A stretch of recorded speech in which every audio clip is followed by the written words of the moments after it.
I grow a ton of herbs. I absolutely love them.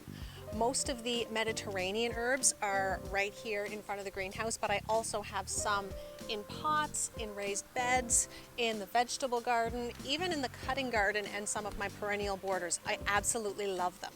And the Mediterranean herbs I have planted here because this is a spot that gets absolutely full sun all day long and the soil is fairly poor. All of these are perennial to my area, which is a zone 6, and many of them are hardier, even colder than that. And I do have a mission out here today. I want to harvest a bunch of herbs and hang them to dry indoors for some winter tea. And I like to do that at this time of year because the herbs really are at their best right now. Before they start to flower, before they get tired from excessive heat, before they're attacked by insects, now is the time when I like to get a good amount brought inside and dried. But I thought it would also be a good time to have a look around and show you all of my herbs because I do grow quite a few and I'd like to think at this point I've gotten pretty good at growing them. Now starting here at the greenhouse, the first few plants are all different varieties of oregano.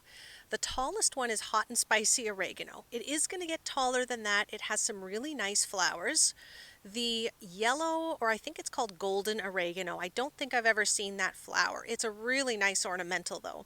And then this one is the variegated oregano, and the problem with this one is it does tend to revert to green. So about twice a year I go through and pull out most of the green foliage.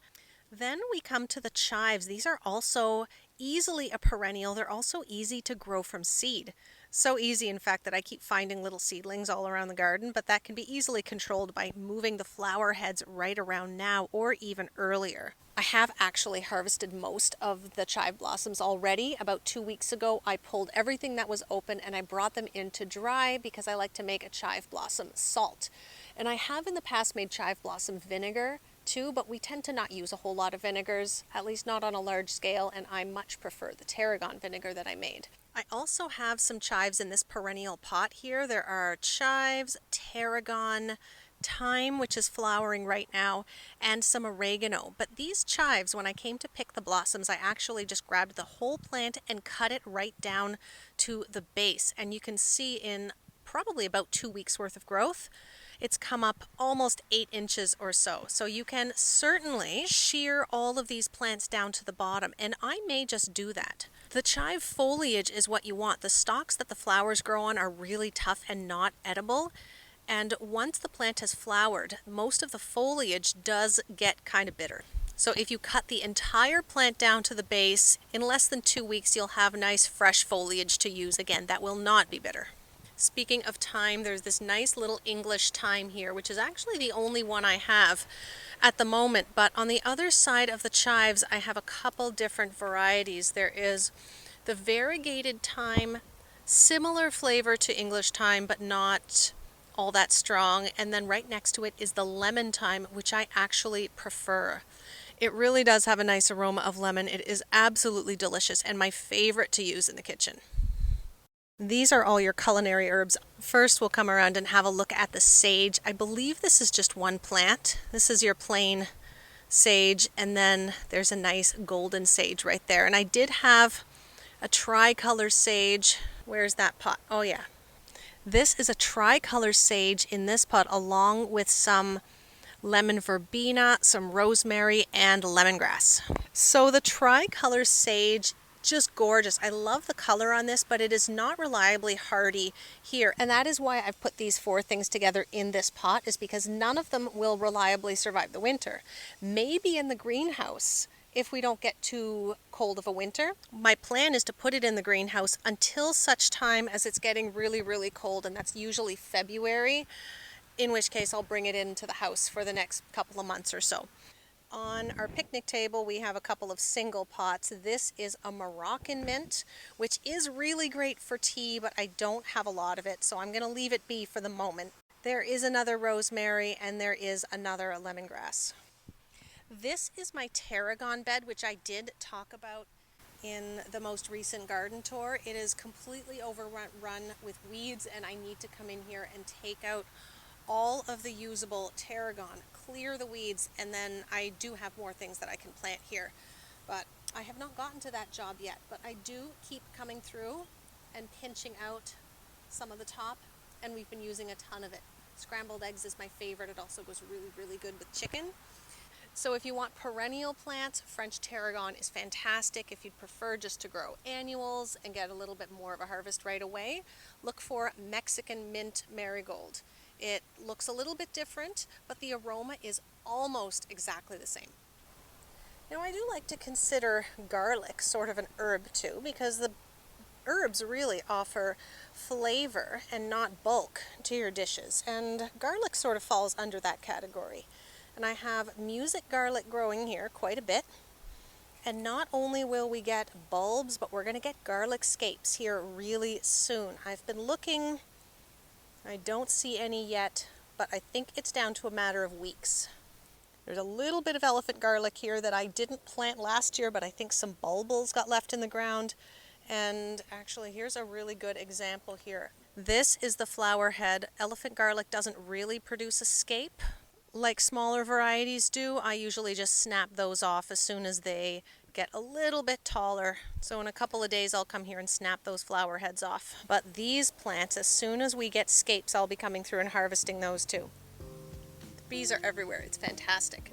There's a few herbs that I keep forgetting about. I made a list, in fact, but as I'm out here, I see a whole bunch of things that I could have added to this list and didn't.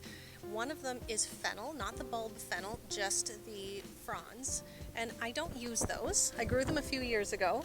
Seedlings have been popping up ever since, but it's a really fantastic host plant for one of the butterflies. I think maybe swallowtail, don't quote me on that. But I do get little caterpillars on those every year. So when they do come up, I like to leave them. The only problem is it looks exactly like dill. So easy to tell the difference just by snapping off a little bit of foliage and rubbing it between your fingers. Dill and fennel definitely have a different aroma.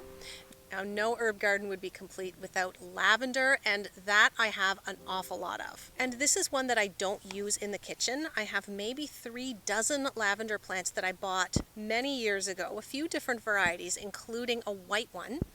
And I take cuttings each year so that I always have fresh plants. These ones here are my oldest plants, and most are still doing well, but this one is looking a little bit rough. If you look though, you can see where some new growth is coming from, so I can easily just prune away all the dead growth and give the good part a little bit more room. And here are some of last year's cuttings looking amazing, and they are all packed with flower buds, so we should be getting a ton of lavender within the next 2 weeks, probably, if it stays nice and warm. I have a sage plant in this area as well, but that's pretty much it for herbs in the front yard. Returning to the backyard, I have quite a bit of chamomile. Not quite enough yet to harvest for tea. I'll probably come back here when I'm ready for round 2. I actually have a bunch of the chamomile and calendula interplanted here in between all my lilies. And while it's looking a little jam-packed now, all of these lilies will be cut within the next month, and then it's going to be a lot more sparse. The rest of the lily foliage will have to stay in order to feed the bulb and then build up energy for flowering next year, but then the calendula and the chamomile can take over a little bit and help fill out this bed. There are some concerning looking clouds over there, so I think I better pick up the pace a little bit. Now I should mention I have a big bed full of feverfew here, and feverfew is apparently a medicinal herb used by some. This is a variety that I've planted for cut flowers though, so I suppose it counts on the herb garden tour, but that is not what I'm going to use it for. Up in the vegetable garden I have some greens, we have some golden beets, but then we have green onions and, the best part, a short little row of dill and cilantro right there. I've been cutting from this almost every day. They will be going to seed eventually, so I really need to start some more. The green onions should last longer. And actually those plants coming up kind of randomly in between are beautiful poppies. They are volunteers. They have self-seeded. I did grow them a few years ago. I seem to remember they were a gorgeous deep purple, big, double, fluffy things, but we'll have to see what they turn out as when they do flower. Vegetable garden is filling in pretty nicely. I have to do some weeding, but it's coming.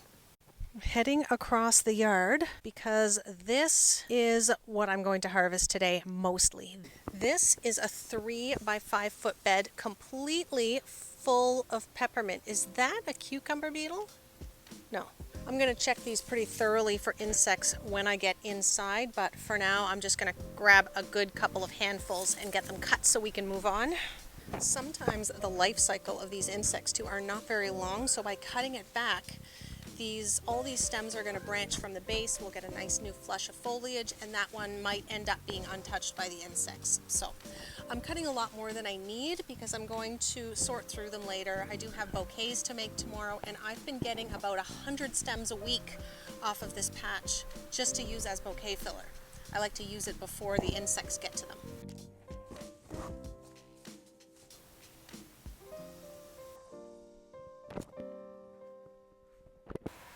We're going to go over next to the greenhouse next and get some chocolate mint. I only have a small patch of this. It just adds a nice little dessert-like flavor to the mint. I mean, I suppose mint is a little bit desserty anyway. That is a weed. Just a little bunch. I cannot believe I forgot probably the most prolific thing in my yard, and that is lemon balm. Fantastic for tea, which is the only reason that I have let these seedlings grow where they are. But this is exactly why we're going to cut some of these down, and then I'm going to come back and rip out the roots. Now, lemon balm doesn't spread from the roots all that much, but what it does is self-seed like crazy. So these are all seedlings, and if you cut it down just after the flowers start to fade, you will not get this problem. But clearly, I did not. I knew I had more on my list today than just mint. So because I've probably been rambling, we'll summarize a little bit. Perennial herbs. A lot of them are Mediterranean. Make sure they have very, very good drainage. They don't need a ton of in terms of nutrition.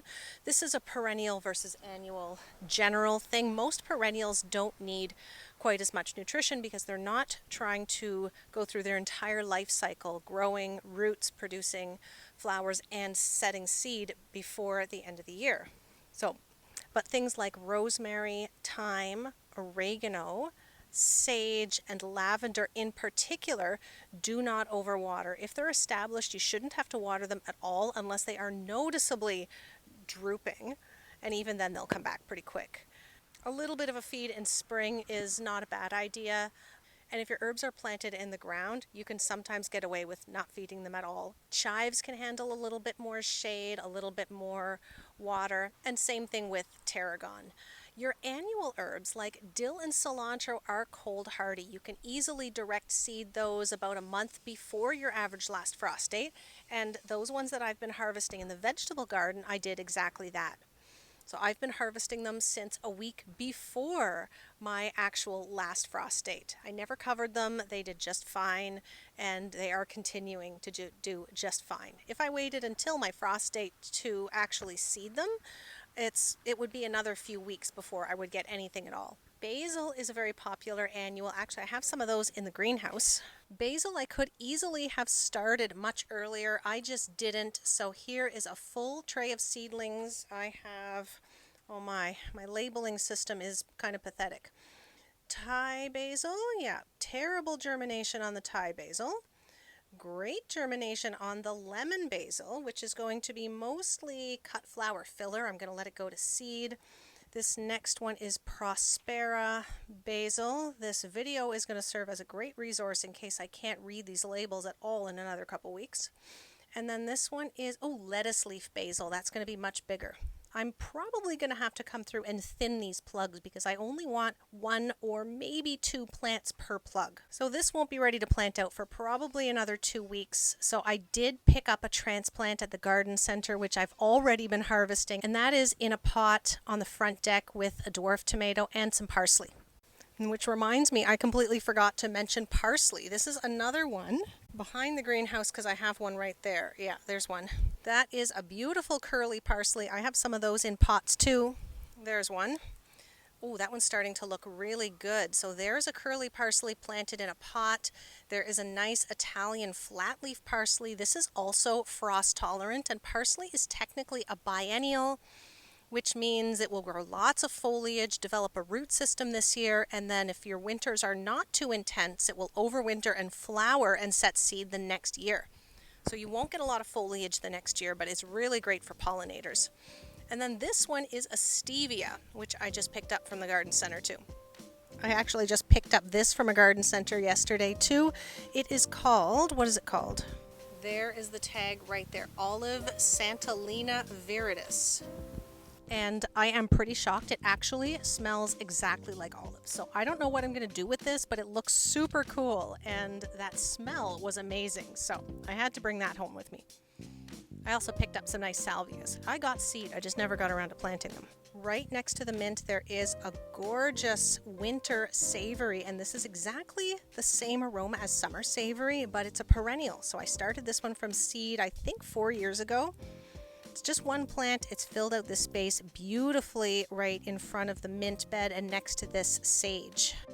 And I really think that is actually all of them this time. Everywhere I look, I find something else I've forgotten. But I won't lie, that really is the way I garden. So all of those things behind the greenhouse, inside the greenhouse, they need to get planted. So I guess that means I better bring these herbs in and then get back to work. I have done other videos on herbs where I get a little bit more into specifics. I'll link some of those right here. But for now, thank you so much for watching, and I will see you next time.